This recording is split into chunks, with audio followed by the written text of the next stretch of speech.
Fala galera, muito boa noite. Estamos começando aí mais uma fase do Estudar Direito pelo Mundo, esse projeto tão especial que eu tenho aqui no Instagram. E hoje vou começar então uma nova série de lives aqui, começando com o Dr. Júlio Costa, para falar um pouco sobre fazendo LLM em Boston, nos Estados Unidos. E hoje a gente vai falar um pouco também sobre bolsa, sobre a experiência de viver lá.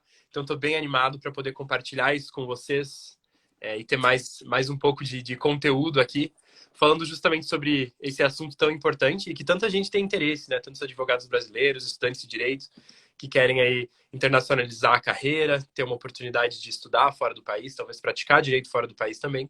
E a gente vai aprender então um pouco hoje sobre como que a gente pode fazer isso e vai ouvir um pouco especialmente da experiência do Dr. Júlio. Então, estou super animado aí. A gente vai entrar. Se você tem algum amigo também que se interessa nesse tema, aproveita e já encaminha essa live para que a gente possa alcançar mais pessoas que estejam interessadas, certo? Então, Dr. Júlio, se você quiser, eu estou vendo que você já está aqui, se você consegue apertar no botão de entrar na live, aqui para mim está aparecendo Júlio Costa is unable to join. Deixa eu tentar de novo aqui.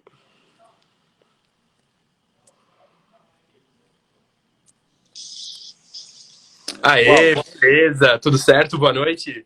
boa noite, meu amigo. É um prazer estar com você aqui hoje. Eu venho acompanhando seu trabalho já há algum tempo. Acho muito bacana. Você é um jovem, tem alguns anos a mais que você, mas você faz um trabalho excelente, elogiável, de verdade. Meus parabéns e obrigado pelo convite. Vai ser um prazer conversar com você aqui hoje. Opa, obrigado. Eu agradeço muito a tua disposição por estar aqui com a gente hoje, né? E também gostei muito do teu projeto, né? O LLM Connection, né? Compartilhando aí um pouco sobre os seus colegas e tudo mais, entrevistando pessoas, colegas de LLM. É uma iniciativa muito louvável também. Parabéns pela iniciativa. Mas para a gente começar, será que você pode se apresentar um pouco para o pessoal, falar um pouco sobre quem é Júlio Costa? Claro, vai ser um prazer. Com relação ao LLM Connection, você sabe que foi um projeto que eu fiz meio sem querer. A intenção inicialmente era guardar lembranças de um período que passa tão rápido. A gente tem pouco menos de um ano de curso e a intenção era conseguir fazer com que eu tivesse memórias, que eu guardasse essas memórias, Klaus. Então foi um projeto muito interessante e ainda estou fazendo. Mas falar um pouco sobre mim, eu vou ser bem conciso, não gosto muito de falar sobre mim, para ser bem sincero, tá? Eu sou advogado de carreira, eu já sou advogado há um pouco mais de 11 anos agora, mais de 10 anos, com certeza absoluta. É, Fiz muita coisa na minha vida. Trabalhei com direito trabalhista, com direito previdenciário, tenho uma pós-graduação em direito previdenciário também. Mas os últimos anos da minha carreira no Brasil foram dedicados majoritariamente ao direito eleitoral. Trabalhei com o direito eleitoral de muito de perto, tá? Eu coordenei algumas campanhas jurídicas, campanhas de governador, prefeito, deputados estaduais, deputados federais. Então, era uma área que trazia um grande conflito interno em relação a um trabalho muito puxado, muito elogioso. Trabalhei com pessoas fantásticas, mas em determinado momento da minha carreira eu resolvi redirecioná-la e buscar algo que eu tinha uma grande paixão. Eu falo inglês há alguns anos, há 2 décadas, e eu queria fazer alguma coisa fora do Brasil. Esse sempre foi um sonho, não sabia se seria possível fazer. A gente tem uma ideia de que um mestrado fora do Brasil é uma coisa tão distante, tão difícil, né? Existe essa ideia, mas aí você procura informações e é muito possível. Você sabe mais que ninguém. E vai ser uma alegria conversar sobre esse assunto aqui com você hoje, para que a gente torne isso palpável para as pessoas, né, Klaus? Para que os nossos profissionais de direito do Brasil compreendam que você não precisa ser nenhuma sumidade, nenhum ministro do STF para conseguir fazer um mestrado fora do Brasil e voltar com uma condição de carreira muito boa ou ficar lá. Tá? Existem diversos caminhos para você ficar nos Estados Unidos ou em alguns outros países do mundo. Uhum, perfeito, excelente. Acho que essa introdução já nos leva aí dentro de alguns assuntos bem interessantes. A gente teve a oportunidade de conversar um pouco antes sobre o que levou você a fazer o LLM, né? E isso já tem uma conexão justamente com esse assunto de bolsas, como você acabou de comentar, né? Como que a gente pode fazer esse sonho ser possível, justamente porque a ideia é que é um curso muito caro, né? E quando você vai lá no site e olha o valor oficial do curso, realmente, né? É um valor bem alto, considerando o valor do dólar hoje em dia. Então, considerando vários fatores aí, acaba parecendo um sonho muito distante. E eu adoraria ouvir um pouco mais sobre como que esse sonho se tornou tangível para você. Não assusta. Você vai entrar no site das universidades para ver os valores e os gastos. Ali são, é só a tuition, né? A gente está falando apenas do que você paga de anuidade pelo programa. Quando você soma isso o fato de que você está morando fora do Brasil, em um país que tem um custo de vida muito alto, a cidade de Boston, que é onde eu morei, o custo de vida é altíssimo. Acho que é número 3 no país ou número 4. Atrás só de San Francisco, New York. Talvez tenha uma outra cidade aí que tem um custo de vida tão alto ou mais alto que Boston. Então, assim, Klaus, na verdade a minha ideia quando eu fui para os Estados Unidos foi, eu fui num período sabático, tá? Eu estava muito cansado da advocacia no Brasil, precisava de um tempo. E quando cheguei lá, eu passava por escritório de advocacia e falava, nossa, isso aqui é um sonho muito estranho, mas eu queria muito um dia entrar no escritório de advocacia, talvez não na condição de advogado, mas na condição de um acadêmico, de um profissional do direito que pode vir a ser reconhecido fora do país dele, fora do Brasil. E aí eu fiquei um pouco sem...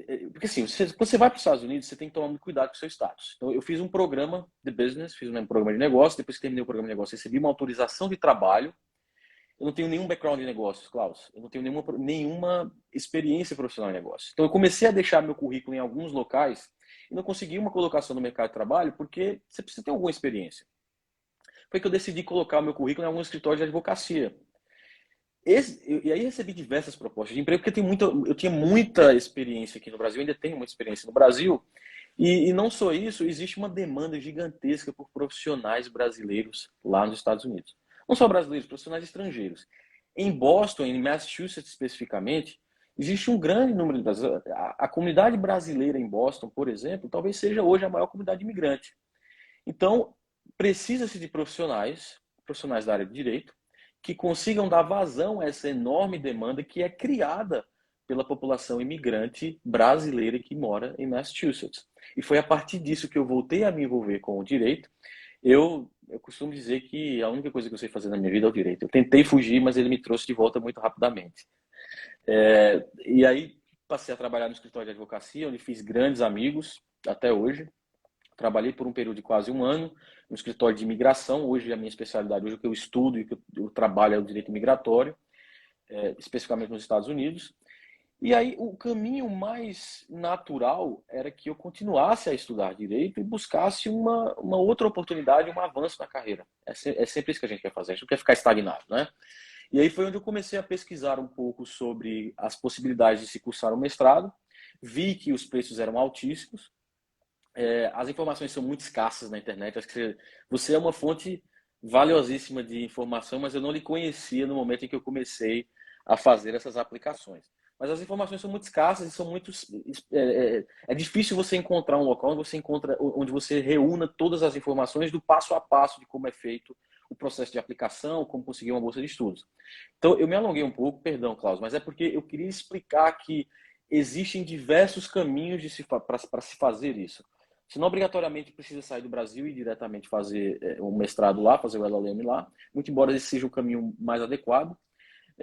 Mas se você já está nos Estados Unidos, por exemplo, e tem diversas conexões nos Estados Unidos, profissionais de direito também, existe uma possibilidade de você buscar uma melhora na sua carreira e voltar para a sua área, que é o direito, entendeu? Então foi isso que eu fiz. E aí foi onde eu comecei a estudar um pouco sobre o processo de aplicação, estudei bastante sobre o LSAC, e buscar bolsas de estudo, porque esse era o principal ponto. Como é que eu vou conseguir pagar por um curso que é tão caro? Principalmente quando você faz a conversão do real para o dólar. É um sonho e se concretizou. Para minha surpresa, se concretizou. Perfeito, perfeito. Muito legal, muito legal. Eu fico ainda curioso, né, para ouvir um pouco mais sobre essa questão dessa busca de bolsas de estudo, né? É interessante porque desde que eu comecei, até falei sobre isso na última conversa que eu tive no meu podcast, quando eu comecei comecei esse estudo, enfim, e entender os programas internacionais em 2020, julho de 2020, fazendo 2 anos agora, várias universidades tinham bolsas integrais e diversas delas tinham bolsas integrais ou para brasileiros ou para latino-americanos. E aí o que eu fiz? Né, comecei a procurar todas essas bolsas, coloquei todas elas numa lista do Excel, porque eu estava esperando chegar a minha vez de me candidatar, né? E aí eu, Uhum. claro, já ia usar essa base de dados.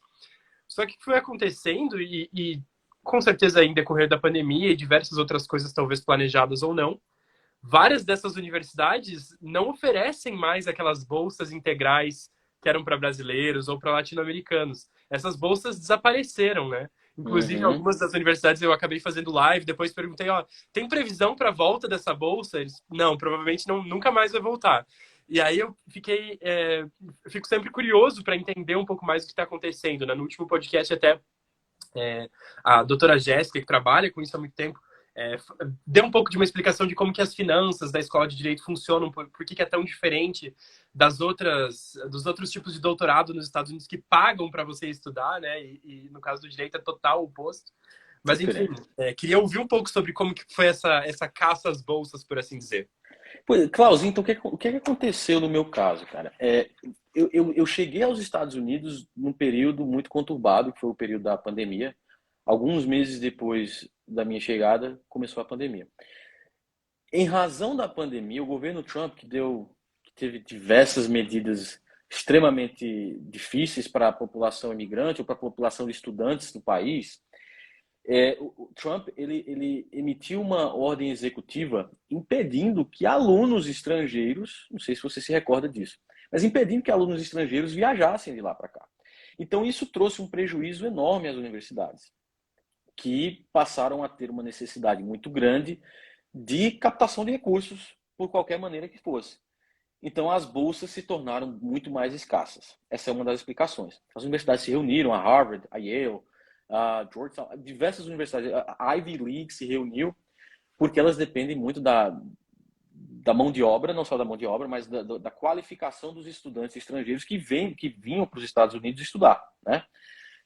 No final das contas, essa medida foi derrubada, mas causou um prejuízo muito grande, principalmente nessa época em que você buscava as bolsas de estudo, que era a época em que o Trump tinha emitido essa ordem executiva. Mas a minha busca ela foi muito peculiar, porque assim, a minha aplicação ela foi muito rápida. Tá? Do momento em que eu decidi fazer o curso até o momento em que eu comecei a aplicar, eu tive um intervalo de tempo muito pequeno em que eu apenas tive tempo para conseguir as minhas cartas de recomendação com os meus recomendadores aqui do Brasil, que a gente precisa falar sobre isso. São documentos de importância fundamental. Se você quer conseguir bolsas de estudo, essas cartas de recomendação aliadas ao seu personal statement, né, que seria aquele documento que você se apresenta para a universidade e explica por qual motivo você vai ser uma adição valiosa para a cultura da universidade, são documentos fundamentais, importantíssimos. Mas no meu caso, eu sabia que as bolsas estavam escassas. Eu me restringi, aí onde a gente entra no tema na cidade de Boston, eu queria estudar em Boston, não queria sair de Boston, muito embora eu tenha feito algumas outras aplicações. Então eu me restringi às universidades dentro de Boston.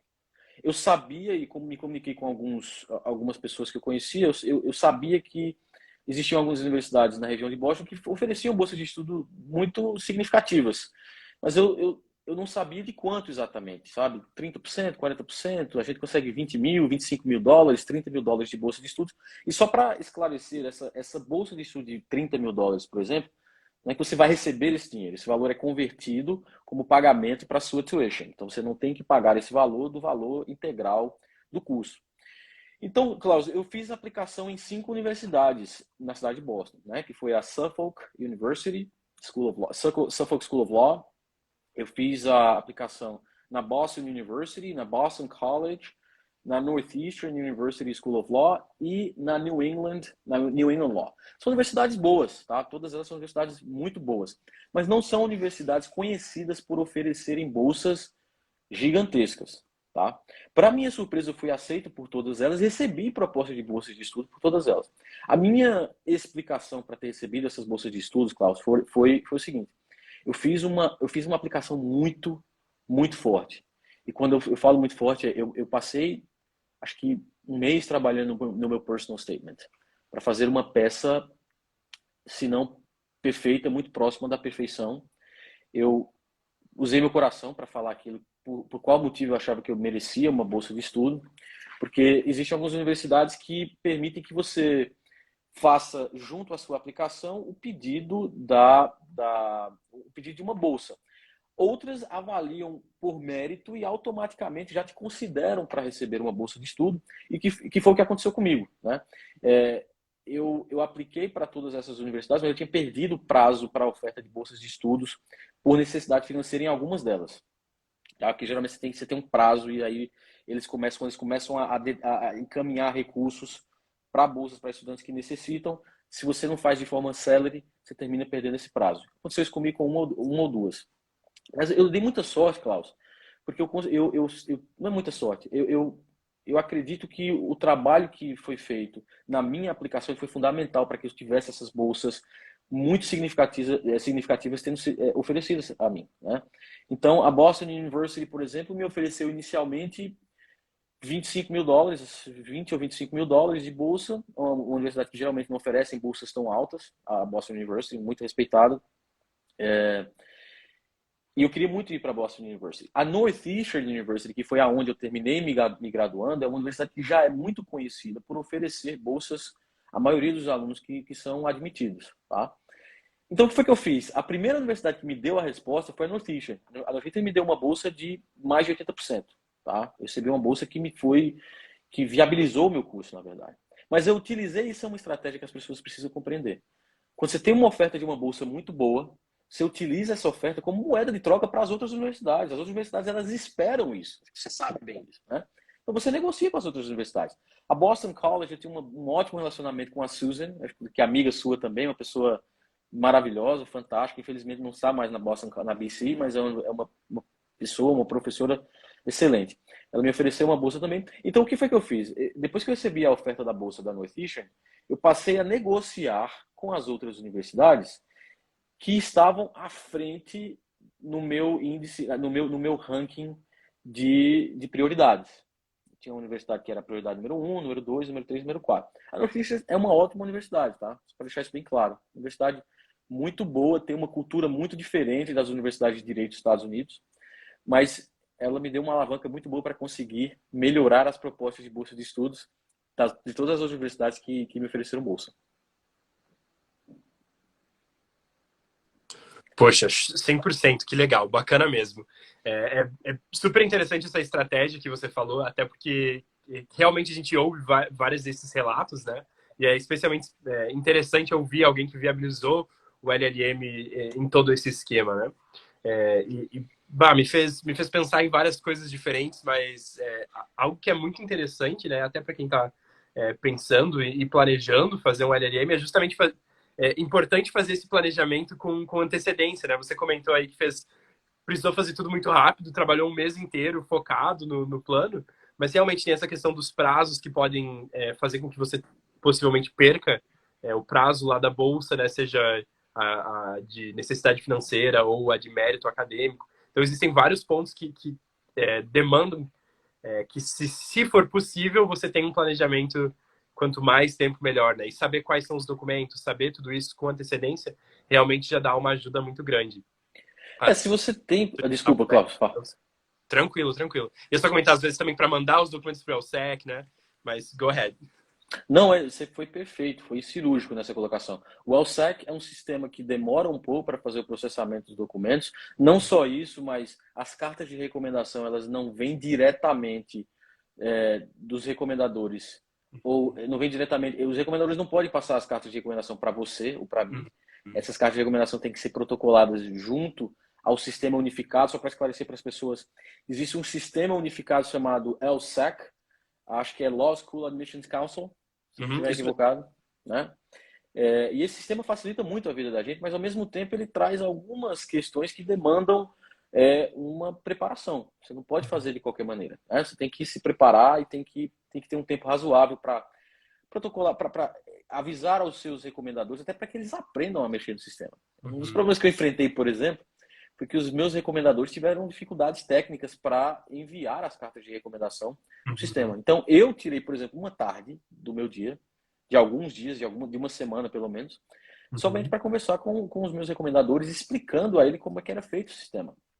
Então, foi uma coisa que demandou um certo um certo trabalho maior, né? Uhum, Mas uhum. é exatamente isso aí. Programação, se eu tivesse tido mais tempo, eu teria provavelmente conseguido uma bolsa ainda melhor, mas não me arrependi de nada, deu tudo certo. O importante é que a gente conseguiu. Show de bola, perfeito, é isso aí. E agora, então, já depois de admitido e com bolsa, né, a gente adoraria que você falasse brevemente aí sobre como foi essa experiência do LLM, talvez falar, pode ser algo bem breve, assim, sobre o formato que a gente entende, já que de aulas são muito diferentes, né, vários desses pontos aí, o que você achar interessante pontuar, fica à vontade. Não, perfeita pergunta. Eu vou aproveitar para responder algumas. Eu abri uma caixinha de perguntas lá no meu Instagram e algumas pessoas enviaram perguntas e essa foi uma das perguntas que foi enviada, tá? Klaus, eu, como profissional de direito e ex-estudante de direito do Brasil, eu confesso que houve um grande impacto em estudar direito nos Estados Unidos. Não só pela língua, tá? Que a minha, muito embora eu falo inglês fluente há muitos anos, não foi pelo fato de não ser um falante nativo da língua inglesa. É que a metodologia como se ensina direito nos Estados Unidos é absolutamente diferente daquilo que nós vemos aqui no Brasil. Né? O direito ele é estudado de forma muito mais aprofundada nos Estados Unidos, no sentido de dizer assim, a gente estuda a história do direito não sob o ponto de vista de doutrina, mas Uhum, sob o ponto de vista daquilo que os tribunais decidem ou vêm decidindo ao longo, não das décadas, mas dos séculos.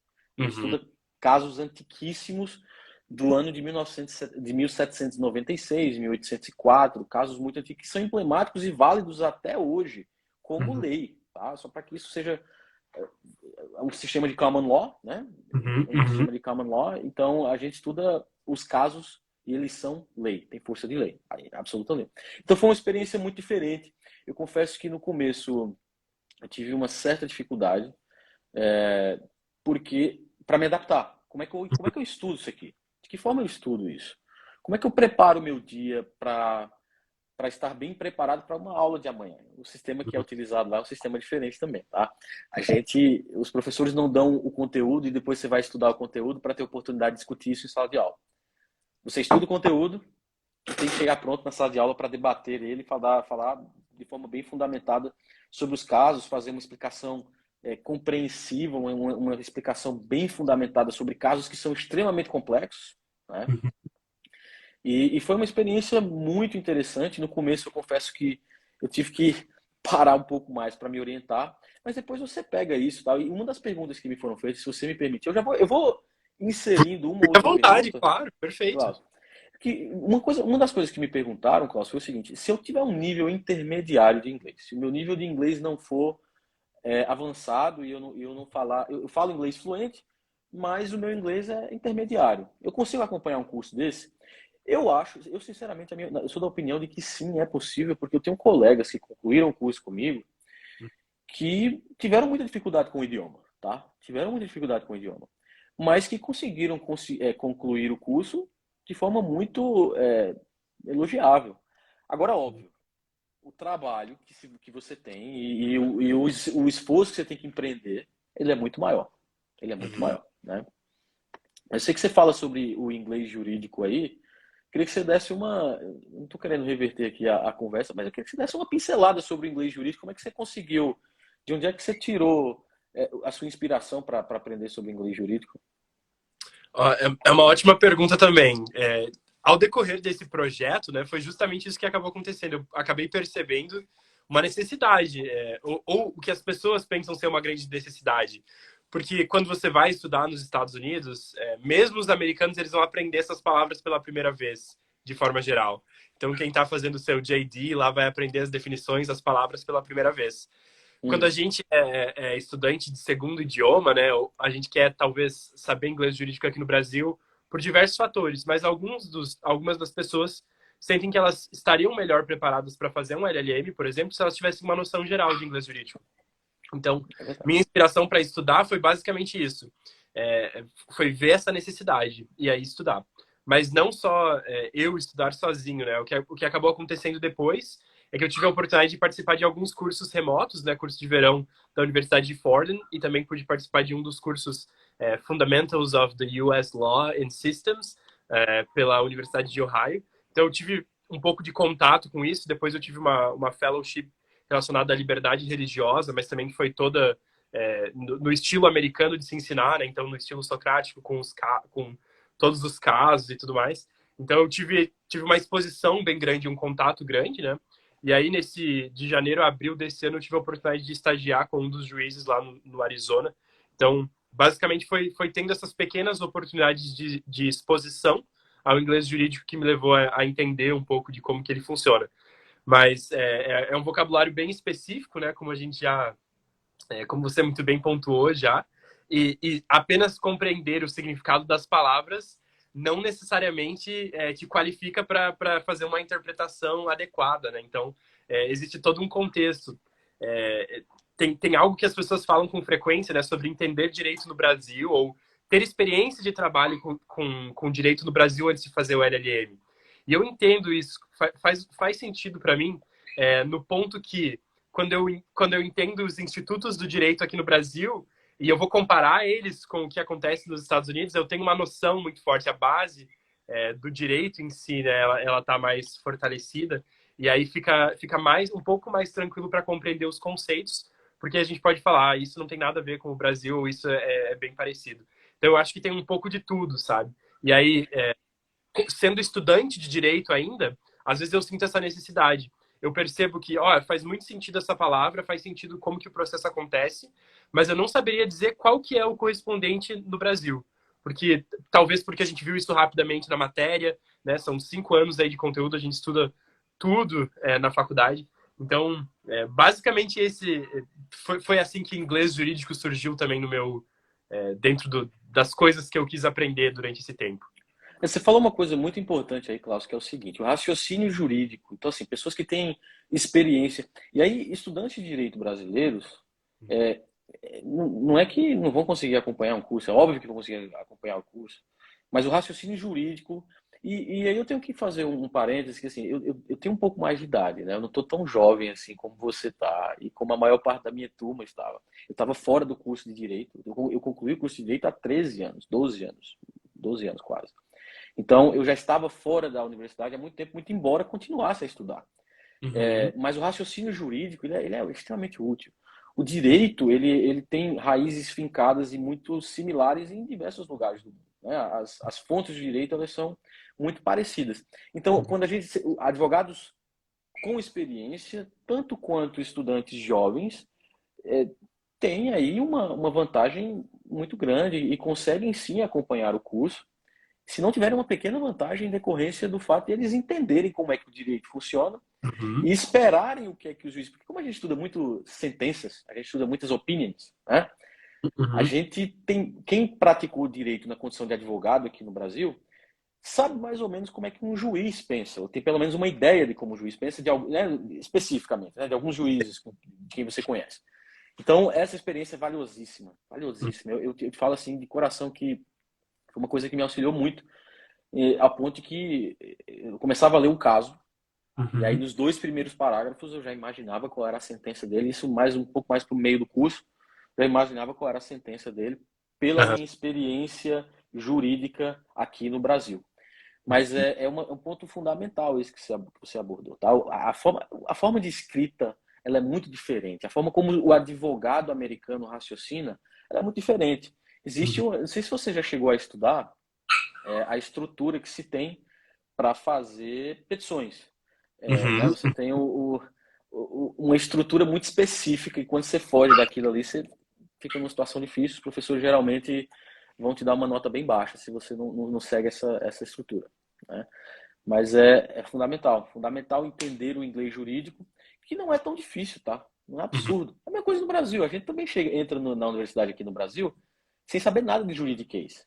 Uhum. Então, essa comparação que você fez sobre os JDs, né, os estudantes americanos entrarem na universidade também sem ter o conhecimento aprofundado da língua que é utilizada no ambiente jurídico, Uhum. acontece conosco aqui no Brasil também e a gente se adapta muito rápido.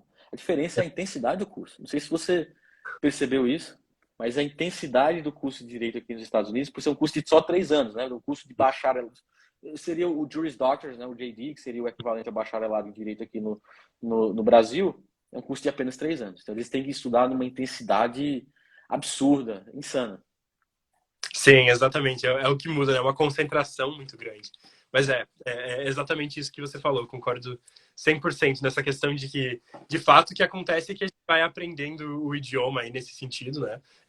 O idioma técnico nesse sentido, para que isso faça sentido. E realmente ter esse pensar como advogado ou raciocínio jurídico, né, mais bem colocado, é essencial para até por isso que realmente existem todas essas recomendações de talvez ir para o LLM depois de ter advogado, ou algumas universidades ainda colocam como pré-requisito ter advogado por 2 anos antes de se candidatar.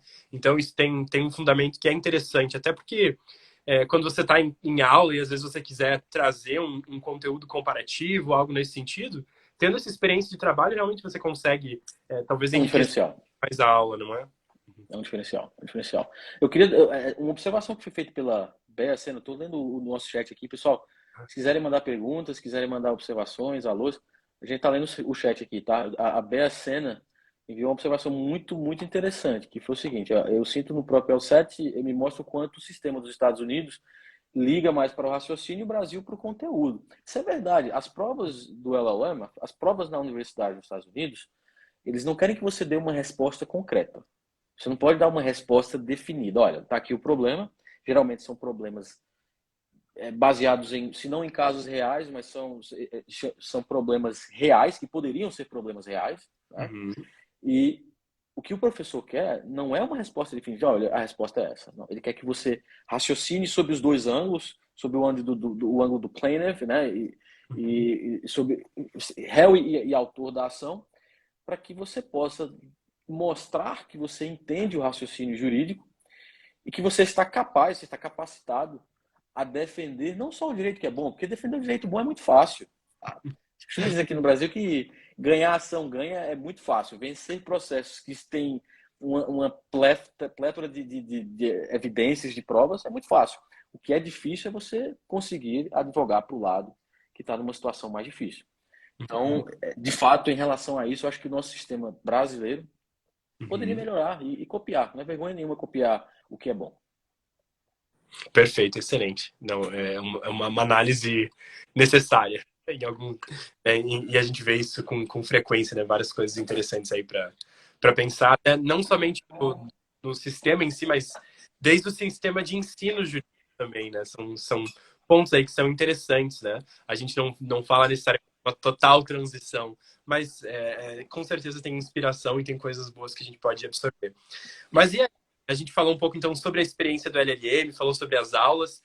Talvez antes de falar um pouco mais sobre Boston, deixa eu perguntar, e a questão da relação com os professores? Você falou que você sentiu, ou talvez foi uma experiência que te passaram, que a questão da cultura de law school na universidade que você estudou era um pouco diferente daquilo que tem na maioria dos Estados Unidos. Foi isso, né? E aí, você poderia falar um pouco mais sobre isso? É que assim, Klaus, eu acho que você sabe bem disso, mas eu vou falar para o pessoal. Uhum, Escolas de direito nos Estados Unidos, universidade de direito nos Estados Unidos, é um ambiente hostil, cara. É um uhum, ambiente onde existe uma competição absurda.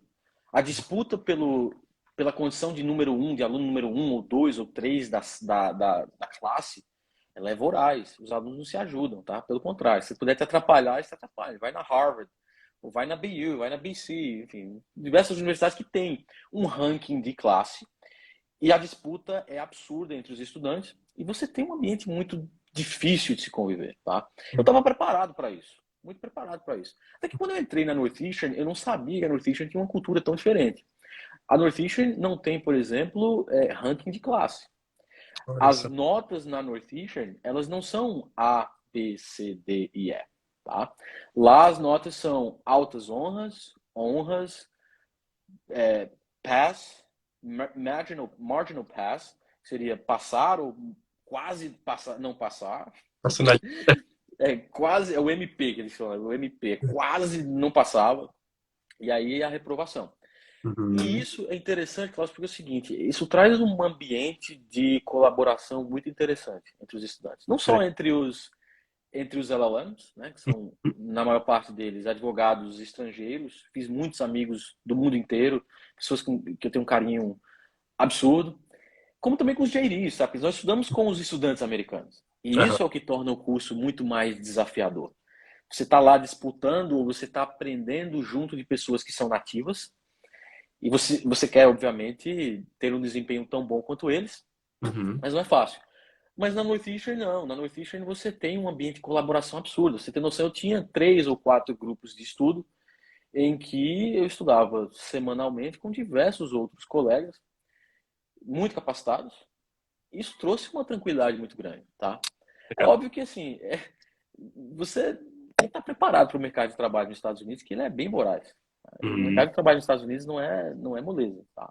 Uhum. Então, esse ambiente mais tranquilo, ele é muito bom para que você que você tenha a tranquilidade de passar pelo curso sem o estresse desnecessário de ficar disputando com seus colegas, mas Uhum. ao mesmo tempo ele não te prepara para o que você vai encarar no mercado de trabalho americano, que é Uhum. bem diferente do mercado de trabalho brasileiro no sentido de ser bem mais animalesco, digamos assim. Sim, entendi, perfeito. Interessante mesmo. E muito legal essa questão da cultura diferenciada. Você sentia, e eu sei que isso pode variar, mesmo aqui no Brasil, né? Mas você sentia uma proximidade com os professores? Como que era essa relação também, de modo Os, geral? pro- os professores gostam. De novo, retornando à cultura, eu vou responder sua pergunta agora, que eu acabei de perceber que eu não respondi ela de forma Não, tá tranquilo. completa.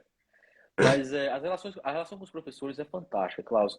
Nós, como estudantes, advogados internacionais, nós somos muito bem-vindos nas universidades. As universidades, elas alimentam essa diversidade cultural. Northeastern, especificamente, ela tem uma cultura de alimentar essa diversidade. E, e é muito interessante que os professores, não só os professores, mas os estudantes também, a comunidade acadêmica da universidade, eles querem te ter por perto. Tá? Isso foi uma coisa que eu senti. Então eu tinha uma acessibilidade muito grande junto aos professores, a todos eles.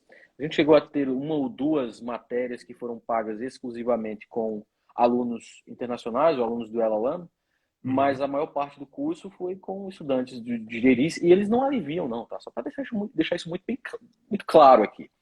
Não existe um alívio porque você não fala o inglês de forma nativa Uhum. e as provas são as mesmas, o tempo que você tem para concluir as provas é o mesmo, Uhum.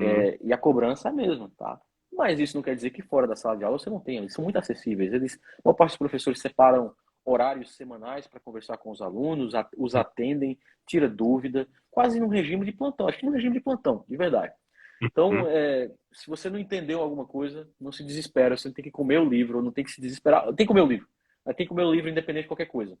Mas você não Uhum. precisa se desesperar, porque você tem uma acessibilidade muito grande junto aos professores e também junto aos JDs, que são geralmente estudantes, não todos, mas existem grupos que gostam muito de auxiliar os estudantes estrangeiros.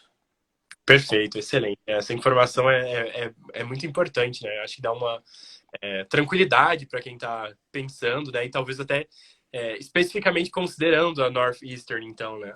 Então É, isso é bacana demais. Show de bola. Obrigado por compartilhar.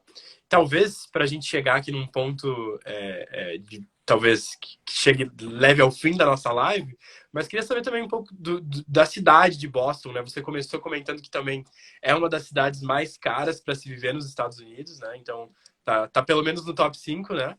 E aí, fala um pouco mais sobre isso, né? E você comentou que trabalhou antes e tudo mais, mas networking foi fácil, foi essa cultura. Então, você poderia comentar um pouco mais sobre a cidade, sobre a experiência específica de ter feito LLM em Boston? claro. A cidade de Boston é uma cidade fantástica, claro, sob inúmeros aspectos. Primeiro, Uhum. uma cidade historicamente muito relevante na história dos Estados Unidos. Né? Uma cidade que é o berço da Revolução Americana. Então você anda pelas ruas de Boston e você está vivendo a história do país. Você compreende o que é a cultura americana quando você anda em Boston. Mas ao mesmo tempo você tem em paralelo uma comunidade acadêmica, um grande grupo de pessoas, de imigrantes que tornam a cidade uma verdadeira panela de pressão de diversidade. Então você Uhum. tem pessoas do mundo inteiro, sabe? E o que Boston às vezes é comparada com New York no sentido, Nova York no sentido da cultura da cidade um pouco, mas Boston ela é infinitamente menor que Nova York. Isso é uma coisa que me agradava muito na cidade. É uma cidade de 600 mil habitantes, é, cercada por outras pequenas cidades que também são muito avançadas, mas é um lugar muito bom de morar, onde você tem qualidade de vida. O, eu não posso falar que o clima é algo que nós estamos acostumados, porque eu estaria mentindo aqui. A cidade de Boston é uma cidade muito fria, durante a maior parte do ano. O inverno ele é bem alongado em Boston, mas você vê as 4 estações, que é uma coisa muito legal para nós brasileiros. Pelo menos Uhum. aqui no Nordeste, de onde eu sou, a gente só tem uma estação, que é quente pra caramba, né? Não tem outra estação. Então, experimentar as 4 estações também é uma coisa que traz muita alegria. É muito legal passar por isso. Que legal, que legal. Então, é uma cidade fantástica, tá? Se alguém tiver na dúvida entre Boston e alguma Uhum. outra cidade, não sei qual outra cidade, mas se você sente no seu coração que você quer ir para Boston, vai que você não vai se arrepender, tá? O networking é muito fácil. O número de estudantes na cidade de Boston é gigantesco. Muitos estudantes em Boston, tá? Pessoas do mundo inteiro. E uma comunidade brasileira. Deixa eu só esclarecer uma coisa, muita gente não sabe disso. Eu, inclusive, não sabia, tá? Quando eu cheguei em Boston, eu tomei um susto com a quantidade de brasileiros que residem em Massachusetts. Eu não Uhum. sabia. Eu acho que talvez Boston seja hoje, Massachusetts seja hoje, se não o primeiro, o segundo, tá entre os 3 estados nos Estados Unidos que tem o maior número de brasileiros. É incrível, cara. Onde você vai, tem uma cidade. Eu residi em uma cidade lá chamada Framingham, que Uhum. 80% 70% da população é brasileira. Caramba. É uma cidade de quase 100 mil habitantes. É Uhum. absurdo. Você anda na cidade, a única diferença de você estar no Brasil e estar lá é porque às vezes faz -4, -5 graus Celsius, às vezes um pouco menos que isso. É uma coisa que você não vai ver aqui no Brasil. Mas é Uhum. muito interessante essa mistura cultural. E nós somos muito prevalentes lá e muito respeitados, tá? A comunidade brasileira é muito querida pelos americanos em Massachusetts. São pessoas mais frias, para deixar bem claro. As Uhum. pessoas do Nordeste americano, elas são bem frias, mas é um lugar bom de viver, é um lugar bom de morar. Que legal, que legal. E é uma localização interessante também, né? Porque você não está tão longe dos grandes centros também, né? Você conseguiria, talvez, dirigir para Nova York, para Washington, D.C. Então, tá num local interessante também, se você quiser ter um pouco dessa experiência da cidade grande. A gente recebeu algumas perguntas aqui enquanto você falava, então eu vou até colocar aqui para nós. E aí a gente já fala sobre isso. Então aqui é uma pergunta especificamente sobre a Northeastern. Qual que é o tamanho das turmas do LLM na Northeastern? A Northeastern é uma escola pequena. Na verdade, assim, a Northeastern University a comunidade acadêmica da Northeastern é gigantesca em outros cursos, né? É uma universidade muito reconhecida na área de engenharias. É uma universidade que exporta cientistas para o mundo inteiro. Uhum, Mas o curso de direito em si ele é muito pequeno. Eu acredito que a turma de 2022, ela tinha cerca de 25 pessoas, 25 estudantes. Isso é muito bom, Klaus, porque nós temos uma atenção quase que particularizada. A gente uhum, tem uma atenção muito grande dos professores. Existem defeitos também, tá? Eu não quero aqui passar a mão, eu não quero endeusar a Northeastern ou dizer que a Northeastern é uma escola perfeita. É uma escola de pequeno porte que tem investido muito nas últimas turmas.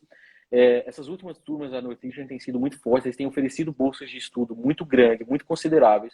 Então, se você está cogitando ir para Boston, faz a aplicação na Northeastern, que você pode ter certeza que você vai conseguir uma bolsa bem considerável. Mas são turmas pequenas que uhum, ensejam aí uma atenção especial para cada aluno. uhum. Perfeito, compreendi. Legal, legal demais. E aí, esses 25 que você comentou, eram pessoas 25 só pro LLM ou eles eram 25 contando com os JDs já? Não, só ela Lama. Os Ah, GIRIs é um número bem maior, né? É que a escola de direito ela é pequena, tá? O prédio da escola de direito, por exemplo, ele é um pouco. Eu falo pequena no sentido de dizer assim, é que os outros prédios da Northeastern, o campus comparado? da Northeastern, ele é gigantesco. É gigante. Sim. Ele toma uma grande parte do centro de Boston. Quem mora em Boston aqui sabe que é uma universidade muito grande. Mas o prédio de direito, ele é razoável, ele é proporcionalmente pequeno, por exemplo, se comparado com o da Harvard ou da Boston University, ou Uhum. mesmo a Boston College, não. A Boston College tem um perfil muito parecido com o da Northeastern. São turmas pequenas com alunos que recebem atenção especial. Os GIRIs é um número muito maior de GIRIs. Eu cheguei a estar em turmas com, acho que quase 100 pessoas. A minha turma de Family Law tinha quase 100 alunos. Ah, Uma turma grande. Chegou outra pergunta aqui, só antes queria comentar algo interessante também. No início aqui das entrevistas, eu também fiz uma entrevista com uma advogada que trabalha, reside em Boston.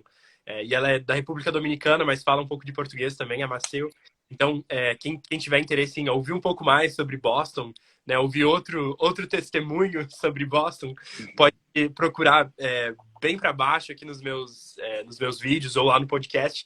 E vai falar, provavelmente o podcast chama algo como Como Advogar na República Dominicana, e aí ela vai mencionar aí essa questão das várias jurisdições que ela está habilitada e tudo mais, e falar um pouco sobre Boston, né? A gente até acabou fazendo 2 lives, porque depois a gente falou um pouco mais sobre outros pontos aí sobre direito e carreira e tudo mais.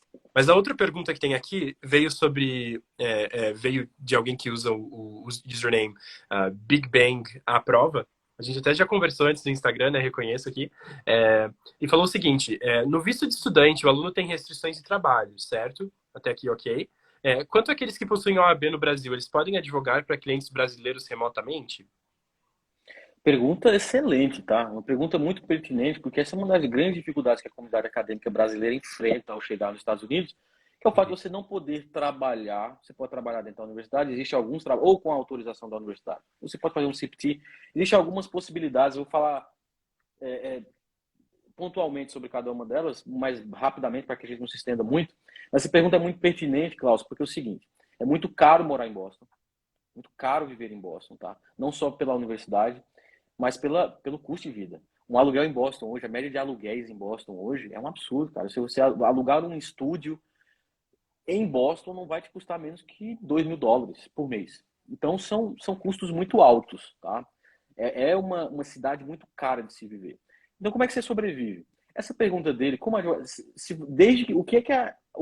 são as condições que o visto de estudante impõe a nós que estamos estudando nos Estados Unidos? Você não pode trabalhar dentro dos Estados Unidos. Você não pode trabalhar dentro dos Estados Unidos. Teoricamente, você pode advogar no Brasil, você pode dar aula de inglês no Brasil, você pode fazer muitas coisas que não impliquem, e a jurisprudência ela é um pouco vaga no sentido do que seria advogar, o que seria trabalhar dentro dos Estados Unidos. Então, por exemplo, se você vai ver jurisprudência falando, se você trabalhou fazendo, sei lá,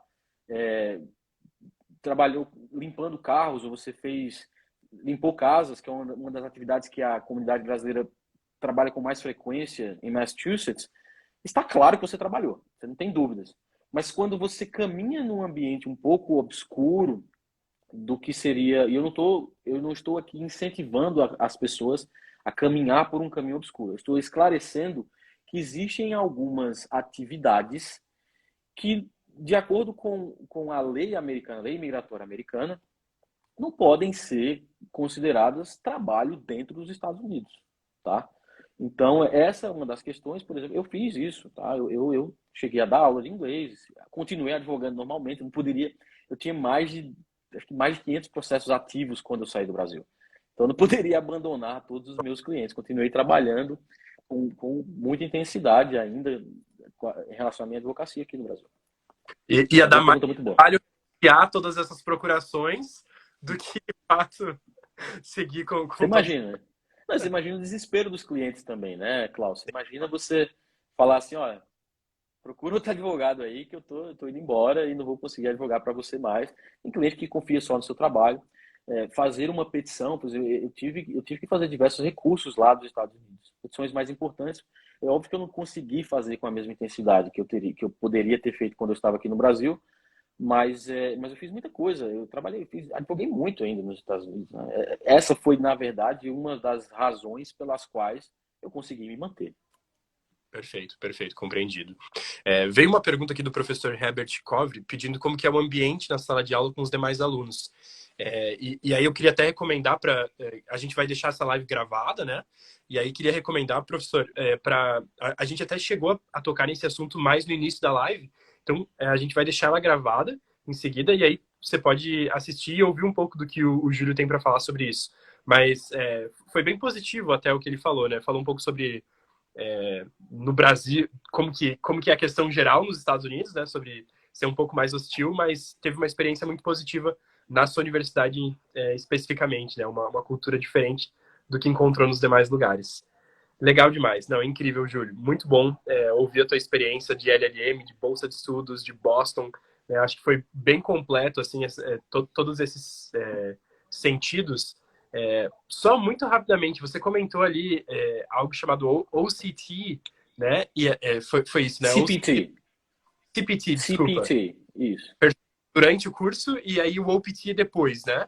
É isso É que mesmo? assim, na verdade é o seguinte, você não pode fazer o CPT imediatamente. No momento que você inicia o curso, você não pode fazer assim, você tem que estar pelo menos um ano nos Estados Unidos. Ah, Exato. Então, ele é um programa que permite que você trabalhe, ele é um programa que tem mais uma visão um pouco mais acadêmica, uhum. mas você não pode fazer de forma imediata, você não pode contar com esse programa inicialmente. Tem alguns colegas que fizeram, eu não cheguei a fazer não, tá? Não cheguei a fazer, Perfeito. mas Aham. tenho diversos colegas que fizeram. Eu queria ter certeza, perfeito. Então, legal. E até pro LLM fica bem difícil, né? Uma vez que seu curso tem um ano só, né? Deixa eu só fazer uma observação, Klaus, que é uma coisa muito importante. E como eu estudei muito direito migratório, Uhum, existe uma questão que as pessoas não sabem.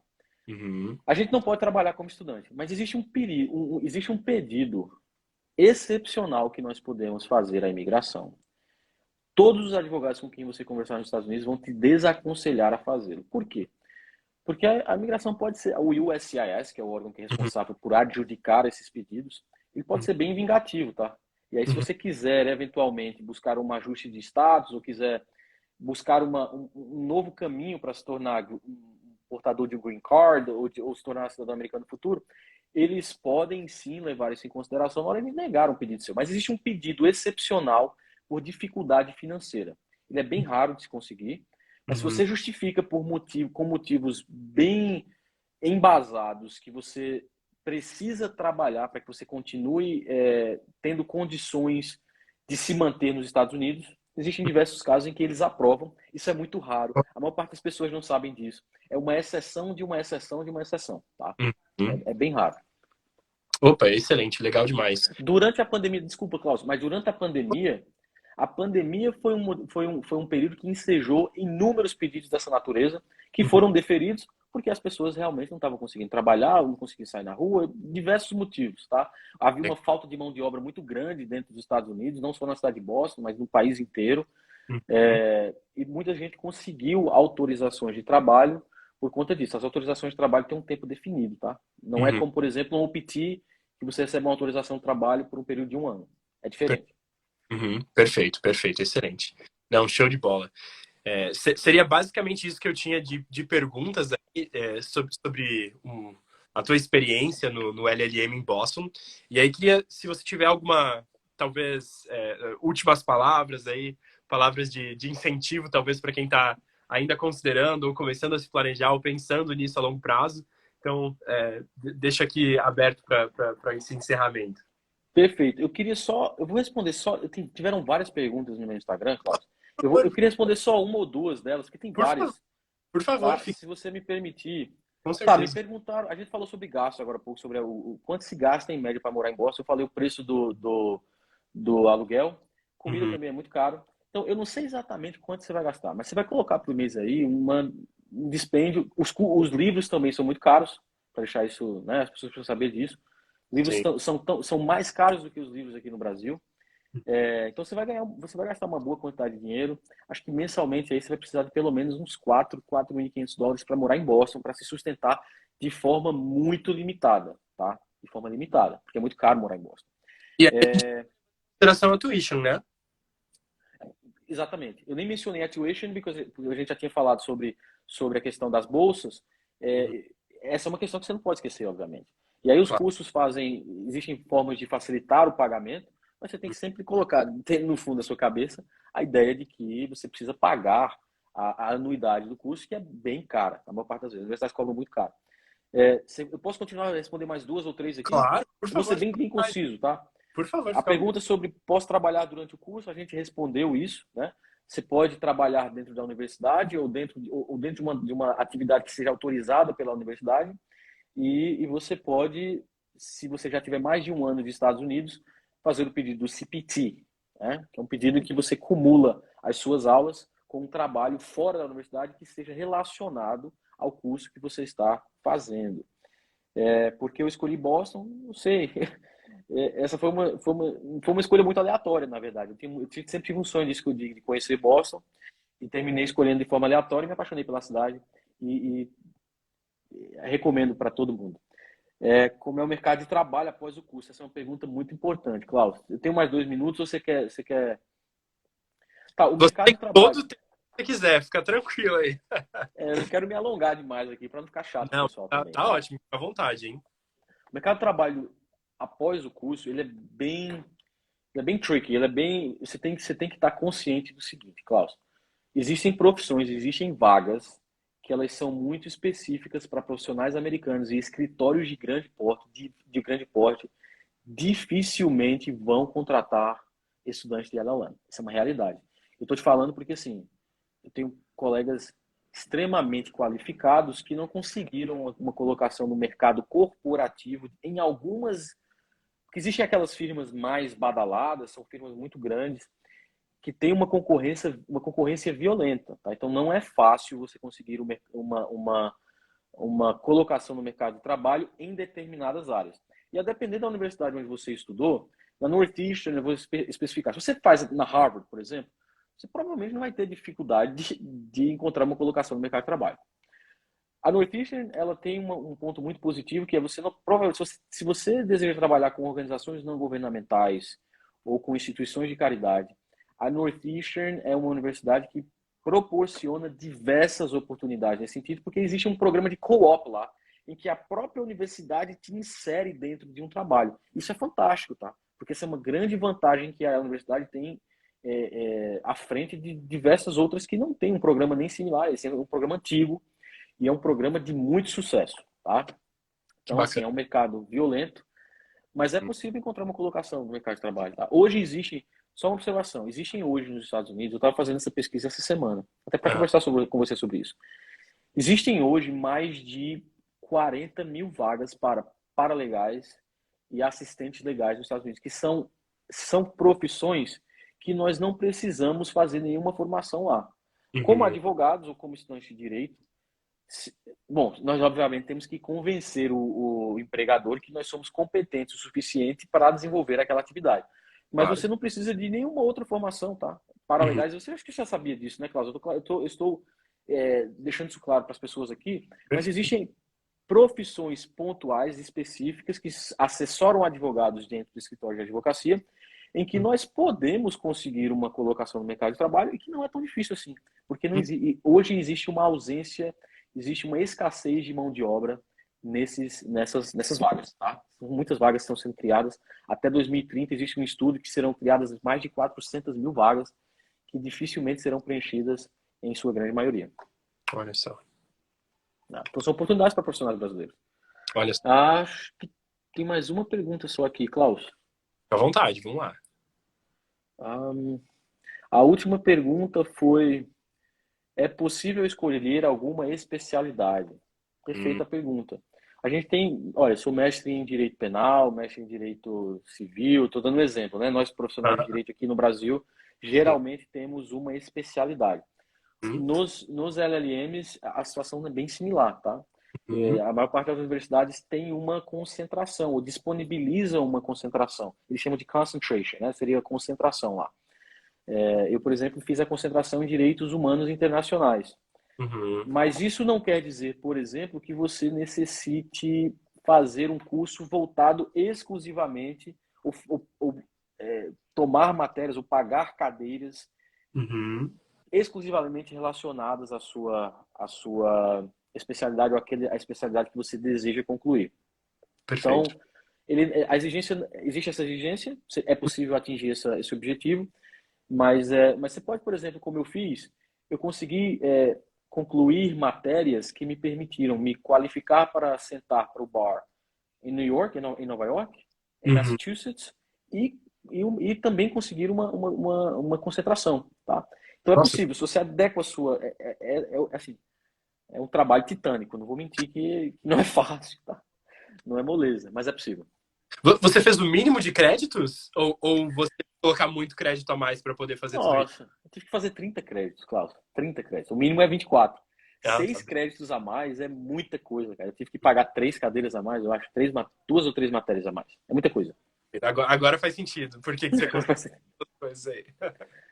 Por isso que eu tenho um pouco mais de cabelo branco aqui, ó. Foram essas matérias a mais que eu resolvi tomar lá. E é método LLM. Perfeito, perfeito. Júlio, seria isso. Muito obrigado pela disposição mais uma vez. Muito obrigado pela parceria. A gente fica em contato aí. Né, o pessoal tá mandando aqui, né? Obrigado. Bagagem extremamente valiosa aqui. Obrigado mesmo pela disposição de estar compartilhando isso com as pessoas. E a gente continua em contato aí. Conte sempre comigo. E nos vemos em breve para, enfim, outros projetos. Quem sabe nos vemos lá em Boston também, eventualmente, né? E até mais, então. Muito obrigado, hein? Foi um prazer conversar com você, Cláudio. Já falei para você, você é uma pessoa que eu sempre admirei, muito jovem, mas que tem um trabalho excelente, fantástico. Um grande prazer, uma grande alegria receber esse convite. A gente vai se ver pessoalmente. Eu acho que você é grandão, acho que deve ter uns 2 metros de altura, que eu já vi você tirando foto com os caras aí. Eu não sou tão grande assim, sou um pouquinho menor que você, mas eu vou te dar um abraço com muito prazer. Se não for em Boston, vai ser lá no Arizona, onde eu não sei se você deseja voltar, mas eu I'm looking forward. Vou ficar aguardando o momento em que a gente possa dar um abraço aí e ter, quem sabe, projetos interessantes no futuro para trabalhar juntos também, tá bom? Um Com prazer. certeza. Prazer, hein? Brigadão. Grande satisfação. E can't wait to meet you. Can't wait to meet you. Take care. Bye.